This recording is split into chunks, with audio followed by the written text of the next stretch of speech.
सनसनी।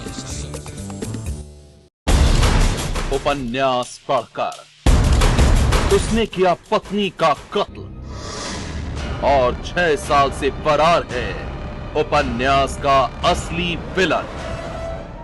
मेरे हाथ में एक उपन्यास है, इसका नाम है मर्डर स्पेशलिस्ट। इस हिंदी नॉवेल की हकीकत क्या है, इसकी कहानी क्या है, यह बताने से पहले हम आपको दिखाते हैं एक ऐसे शख्स की दास्तान जो इस उपन्यास को पढ़कर बन गया कातिल। जी हां, इस उपन्यास को पढ़ने के बाद एक शख्स ने अपनी ही पत्नी का कत्ल कर दिया और हैरानी की बात है कि 6 साल बाद भी उस कातिल को पुलिस पकड़ नहीं पाई है। सनसनी में आज देखिए इस उपन्यास के असली खलनायक की सनसनीखेज दास्तान। मर्डर करने की बेचैनी और पकड़े जाने का डर। तलाश रास्ते की है और रास्ता है मर्डर स्पेशलिस्ट नाम के इस उपन्यास में।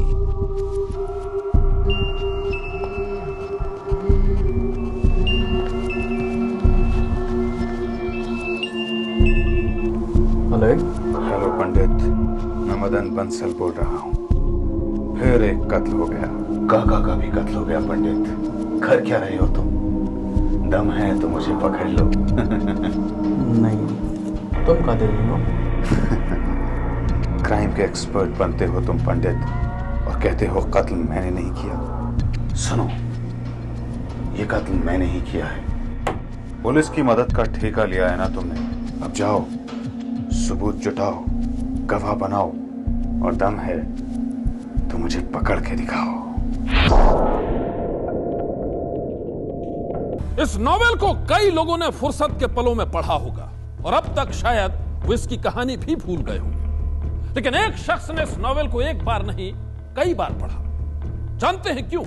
क्योंकि वो शख्स इस उपन्यास की कहानी की तर्ज पर करना चाहता था एक कत्ल।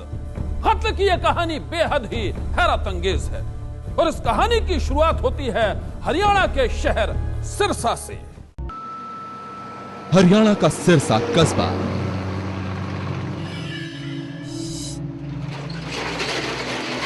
एक लड़का अपनी दुकान पर जब भी खाली होता उसके हाथों में आ जाता था मर्डर स्पेशलिस्ट। वो उपन्यास के किरदार में इतना खो जाता कि उसे ये भी ख्याल नहीं रहता कि उसके ग्राहक खाली हाथ लौट रहे हैं। कुछ नहीं आया, अभी जाओ। उसके चेहरे पर बेचैनी झलकती थी, लेकिन बहुत कम लोगों को मालूम था कि दुकान पर बैठा लड़का क्यों खोया रहता है एक ही उपन्यास में और क्या चाहता है वो लड़का पिछले कई महीनों से खामोशी में जी रहा था। ना तो किसी से ज्यादा बात करता था और ना ही किसी की सुनता था। उसके दोस्त छोड़कर जा चुके थे, घर वाले परेशान थे, लेकिन तब शायद किसी ने भी नहीं सोचा था कि हमेशा उपन्यासों में खोए रहने वाले उस लड़के की खामोशी आने वाले तूफान की कहानी बयां कर रही है। उस लड़के का नाम था अनिल। कभी इस लड़के ने अपनी जिंदगी में 2 ख्वाब देखे थे। इसका पहला सपना जल्द से जल्द अपने पैरों पर खड़ा होना था और दूसरा सपना था एक खूबसूरत लड़की से शादी करना। अनिल के दोनों सपने पूरे हुए। दुकान ने इसकी रोजी रोटी की चिंता दूर कर दी और जब पत्नी के रूप में इसे ज्योति मिली तो इसके पांव जमीन पर नहीं पड़ रहे थे। एक रिश्तेदार के यहाँ ज्योति को पहली बार अनिल ने देखा था। पहली मुलाकात अचानक हुई, फिर मर्जी से दोनों कई बार मिले और दोनों सदा के लिए एक हो गए। लेकिन कुछ दिनों बाद से ही अनिल घर से कटा कटा रहने लगा। ज्योति अपने कामों में मशगूल रहती और अनिल अपने मनपसंद उपन्यास में। अनिल नाम का वो नौजवान अक्सर इस उपन्यास को पढ़ता रहता था। उपन्यास की कहानी का खलनायक एक कातिल था, ऐसा कातिल जो पुलिस से बचने के लिए नए नए दांव पेच आजमाता था, शातिर चालें चलता था और उसे पुलिस कभी भी पकड़ नहीं पाती थी।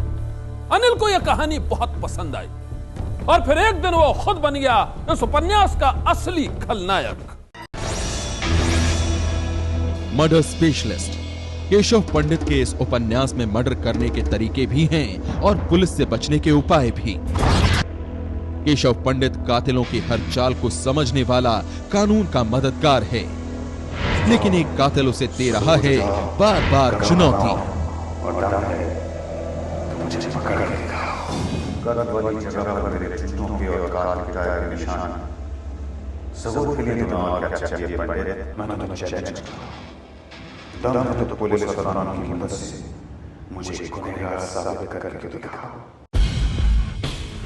कानून से आगे निकलने की होड़ और गुनाह को छिपाने की कला। इस उपन्यास में डूबा हुआ अनिल खुद को भी मर्डर स्पेशलिस्ट समझने लगा था। कानून की सीमाएं इसे पता हो गई थीं। मर्डर करने का तरीका भी आ गया था। अब इंतजार था सही वक्त और जगह का। और एक दिन सबने देखा कि अनिल बदल गया है। दोस्त उसे अच्छे लगने लगे थे। पत्नी को खुश रखने की वो कोशिश करता था। समय पर अपनी दुकान पर जाता था और शाम उसकी अपनी पत्नी के साथ बीतती थी। एक शाम अनिल जब अपनी दुकान से घर लौटा तो वो बेहद खुश नजर आ रहा था। उसने ज्योति से कहा कि चलो हनीमून पर चलते हैं। मैं सोच रहा था कि हम लोग कुछ दिनों के लिए बाहर घूमने चलते हैं। अब तक ज्योति कभी अपने पति के साथ बाहर नहीं गई थी। अनिल की बात सुनते ही ज्योति की खुशी का ठिकाना न रहा। ज्योति को लगने लगा कि पति सुधर गया है। शादी के करीब 1 साल बाद दोनों हनीमून मनाने शिमला जा रही थी। अनिल ने अपनी मां को बताया कि वो सभी गिले शिकवे भूलकर ज्योति को अब उतना ही चाहने लगा है जैसे वो पहले चाहता था। अनिल और ज्योति सिरसा से शिमला के लिए निकल पड़े। लेकिन रास्ते में अनिल ने अपना प्लान बदल लिया। उसने ज्योति को बताया कि वो शिमला की बजाय खजुराहो जा रहे हैं। ज्योति, अब हम लोग शिमला नहीं जा रहे हैं, अब हम लोग खजुराहो जाएंगे। क्यों? लेकिन हम शिमला जा रहे थे ना। मैंने बोल दिया ना, अब हम लोग खजुराहो जा रहे हैं तो बस खजुराहो जा रहे हैं। मनमौजी पति के इस बदले प्लान पर ज्योति को कोई ताज्जुब नहीं हुआ, क्योंकि अनिल हमेशा फैसले बदलते रहता था। अनिल ने ज्योति को बताया कि वो कई बार शिमला घूम कर आ चुका है, लेकिन इससे पहले कभी भी वो खजुराहो घूम कर नहीं आया था। इसलिए अनिल ज्योति को साथ लेकर खजुराहो के करीब झांसी शहर पहुंच गया। वहां पहुंचकर उन्होंने झांसी रेलवे स्टेशन के करीब श्रीनाथ होटल में एक कमरा बुक कराया।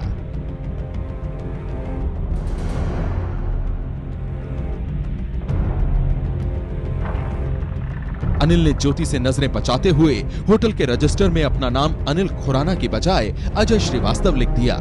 ज्योति का नाम भी उसने ज्योति खुराना की बजाय ज्योति श्रीवास्तव लिख दिया। अपना पता भी उसने सिरसा की बजाय हिसार लिख दिया। ज्योति इस बात से अनजान थी कि अनिल ऐसा क्यों कर रहा है। होटल में ज्योति सिर्फ आते वक्त दिखाई दी। उसके बाद होटल में उसे किसी ने नहीं देखा। लेकिन जब 24 घंटे बाद तक भी होटल के स्टाफ ने कमरे से किसी तरह की आहट नहीं सुनी तो उन्हें कुछ शक हुआ। होटल स्टाफ ने जैसे ही कमरा खटखटाया, अंदर से कोई आवाज नहीं आई। होटल में काम करने वाले लोगों को लगा कि दाल में जरूर कुछ काला है। उन लोगों ने दरवाजा तोड़ दिया। जैसे ही होटल का स्टाफ अंदर दाखिल हुआ, बदबू के मारे उनकी हालत खराब हो गई। कमरे में एक लड़की की लाश पड़ी थी और उसके हाथ पैर बंधे हुए थे। हमने एक शूटिंग रूम में उसको एंट्री दी थी। उसके बाद दूसरे दिन सवेरे हम लोगों ने वेटर ने पता किया तो मालूम चला कि कोई अंदर से कोई आवाज़ नहीं आ रही। हमने पुलिस को इन्फॉर्मेशन दी। पुलिस आई तो वहाँ पे उसका मर्डर हो गया था। होटल स्टाफ को समझते देर नहीं लगी कि ये लाश उसी लड़की की है जिसने एक दिन पहले अपने पति के साथ चेक इन किया था। लेकिन लड़की का पति अनिल गायब था।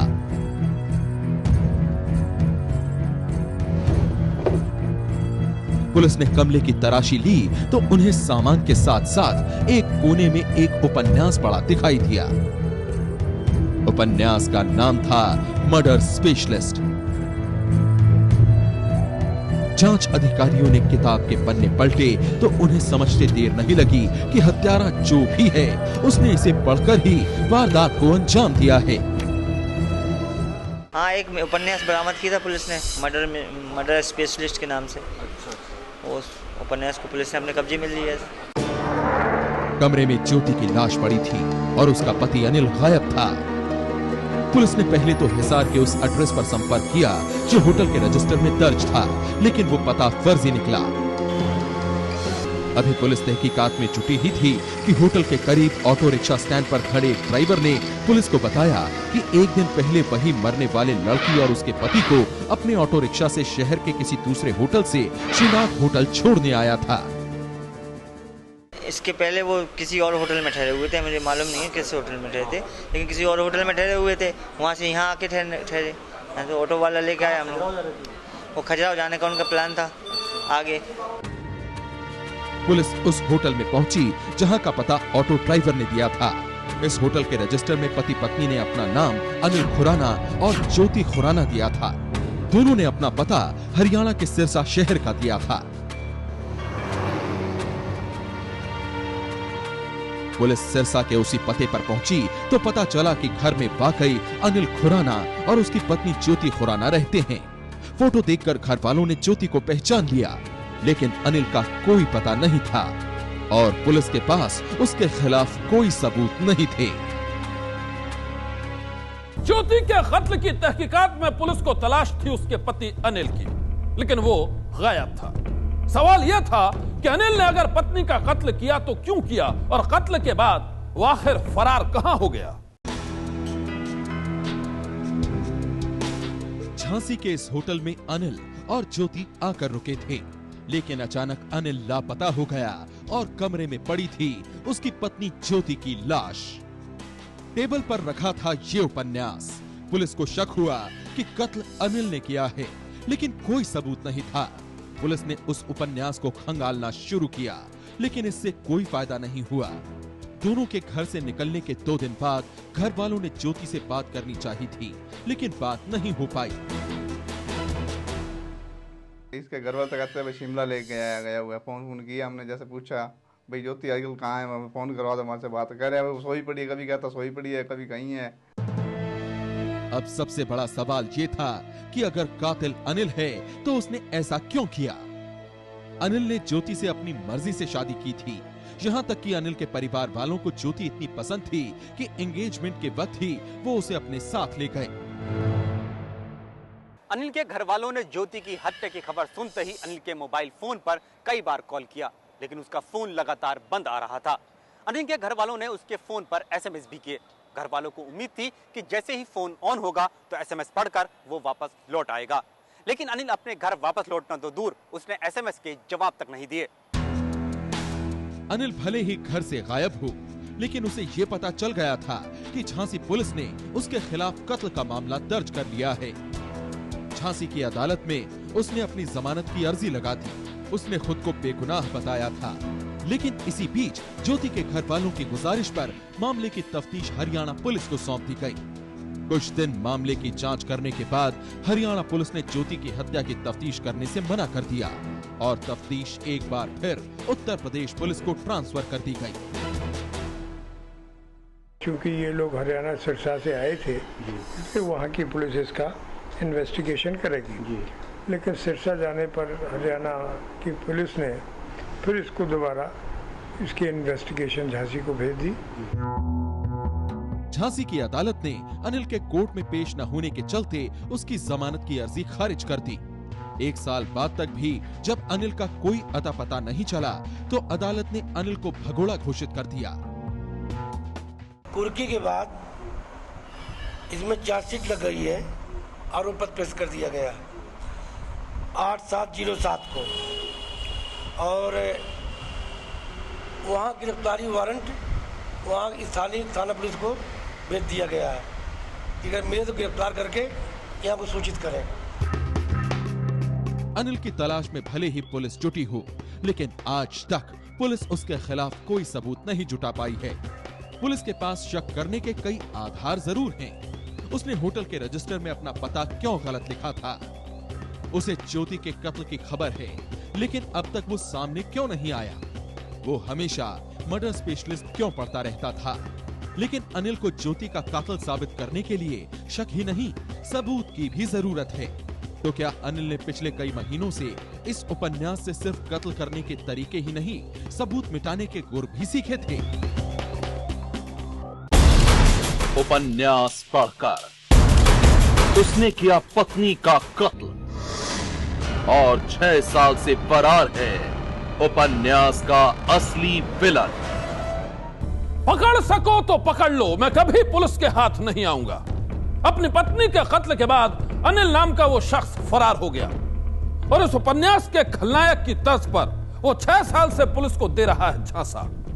सवाल है कि उस उपन्यास से कातिल का कनेक्शन क्या है? क्या अनिल उपन्यास के विलेन की तरह पुलिस से बचने के दांव पेच खेल रहा है? आखिर क्या है इस उपन्यास की असलियत, ये आप भी देख लीजिए। मर्डर स्पेशलिस्ट 335 पेज के इस उपन्यास को हरियाणा के सिरसा में रहने वाले अनिल ने कितनी बार पढ़ा होगा नहीं मालूम। वो इसी उपन्यास को बार बार क्यों पढ़ता था, तब शायद किसी ने भी ये नहीं सोचा होगा। लेकिन उसकी पत्नी ज्योति के कत्ल के बाद सबके मन में यही ख्याल आया कि वो बनना चाहता था मर्डर स्पेशलिस्ट। इस उपन्यास में कत्ल की कई कहानियां हैं, कानून को चकमा देने के रास्ते हैं, लेकिन आखिरकार कातिल पकड़ा जाता है। फिर भी कोई इस उपन्यास को पढ़कर गुनाह के रास्ते पर क्यों चलेगा? देखिए, ये तो नाम के अनुरूप ही, जैसा कि इस पुस्तक का नाम है मर्डर स्पेशलिस्ट, उसके हिसाब से ही इसमें लगभग 9 या 10 तरीके ऐसे हैं और उसमें पाठकों को चैलेंज किया गया था कि भाई आप इसमें कातिल को ढूंढें। उपन्यास का नायक केशव पंडित कातिल की हर चाल पर कानून का फंदा डालता जाता है, लेकिन झांसी पुलिस को यह चैलेंज बहुत महंगा पड़ रहा है कि होटल में हुए ज्योति के कत्ल के आरोपी को अदालत की चौखट तक पहुंचाए, क्योंकि ना तो कोई गवाह है और ना कोई सबूत, और जिस पर शक है वो है लापता। ये पहला मामला नहीं है कि मर्डर के इस मामले में ये उपन्यास बदनाम हुआ है। 10 से ज्यादा ऐसे मामले सामने आए हैं जिसमें गुनाहगारों ने इस उपन्यास का सहारा लिया है। देखिए, ये बड़े अफसोस की बात है हालांकि, लेकिन मेरी जानकारी में करीब तक 8 या 9 मामले ऐसे आ चुके हैं जिनमें लोगों ने इस उपन्यास को पढ़कर और जो हमने मनोरंजन की दृष्टिकोण से पाठकों के सामने प्रस्तुत किया था उसका उन्होंने मिसयूज किया, दुरुपयोग किया है। ऐसे में पुलिस के सामने उपन्यास के नायक केशव पंडित से भी ज्यादा बड़ी चुनौती है कि वो अनिल को गिरफ्तार कर अदालत के सामने पेश करे और ऐसे सबूत जुटाए जिससे कि कहा जा सके, हाँ, ज्योति को अनिल ने ही मारा है। झांसी से चंद्रकांत यादव के साथ सिरसा से नीरज राजपूत की रिपोर्ट। 6 साल बीत चुके हैं और 6 साल में ना तो ज्योति के कत्ल का रहस्य सुलझ पाया है और ना ही पत्नी के कत्ल का आरोपी अनिल पुलिस की गिरफ्त में आया है। हो सकता है आपने उसे कहीं देखा हो सकता है वो आपके आसपास कहीं हो। अगर आपको इसके बारे में कोई भी खबर मिले तो फौरन पुलिस को सूचित करें या फिर सनसनी को फोन करें। हमारा नंबर है 9818234551। नंबर एक बार फिर नोट कर लें, 9818234551। उपन्यास हो या फिल्म या फिर टीवी सीरियल, हर कहानी में कोई ना कोई खलनायक होता है। सनसनी की सलाह है कि आप किसी गुनहगार की कहानी की नकल न करें और ना ही ऐसी कहानियों को जिंदगी की हकीकत का हिस्सा बनाएं। सनसनी में आज बस इतना ही। आप रहिएगा होशियार, सन्नाटे को चीरती सनसनी कल फिर देगी दस्तक आपकी दहलीज पर। सनसनी